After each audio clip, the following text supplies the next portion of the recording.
parlé de la baisse du prix du baril. La baisse du prix du baril n'était opérée qu'à la fin de l'année 2014.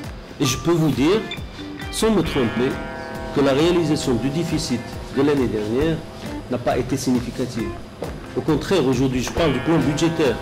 La baisse du prix du baril, après la décompensation et demain la libéralisation, a généré moins de recettes, aussi paradoxalement que cela puisse paraître. C'est évident, puisque toute baisse est répercutée sur le consommateur. C'est vrai que la caisse de compensation est allégée, mais quand il y a une baisse du cours, c'est le consommateur qui bénéficie, mais au niveau du budget, nous voyons les recettes fiscales, notamment au niveau de la TVA à l'importation, qui baissent. Quand on parle d'arriérés de paiement sur l'État, je peux vous dire, et les établissements publics, je peux vous dire qu'en dehors de 2 établissements publics qui sont en train d'être gérés aujourd'hui, de mon point de vue, le problème est réglé.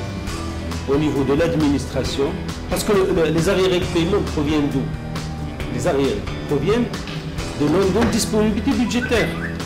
Aujourd'hui, pour l'administration et pour l'ensemble des établissements publics, ils ont le budget nécessaire pour faire face aux arriérés qu'ils ont accumulés. Encore une fois, sauf les AREF, et on va revenir à l'histoire des AREF.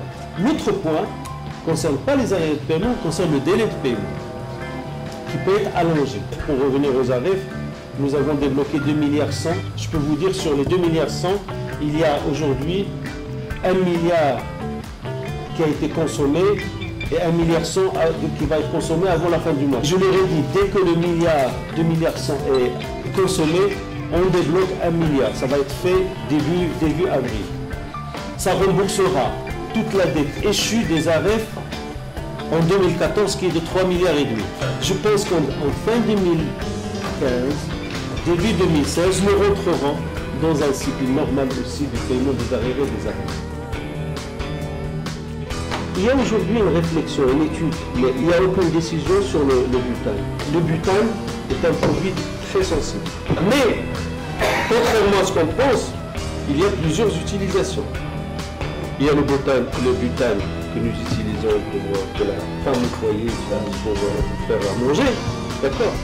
Mais, vu le différentiel de prix, vous avez le prix de l'énergie issue du butane moins cher que peut-être les autres sources d'énergie, ben c'est normal qu'il soit utilisé dans l'agriculture. On m'a dit comment elle est utilisée, mais elle est même utilisée dans les véhicules, c'est normal.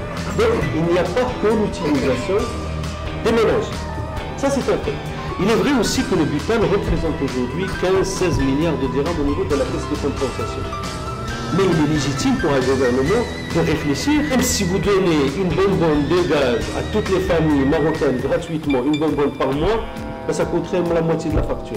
Mais les choses ne sont pas encore ficelées. La décision n'est pas prise.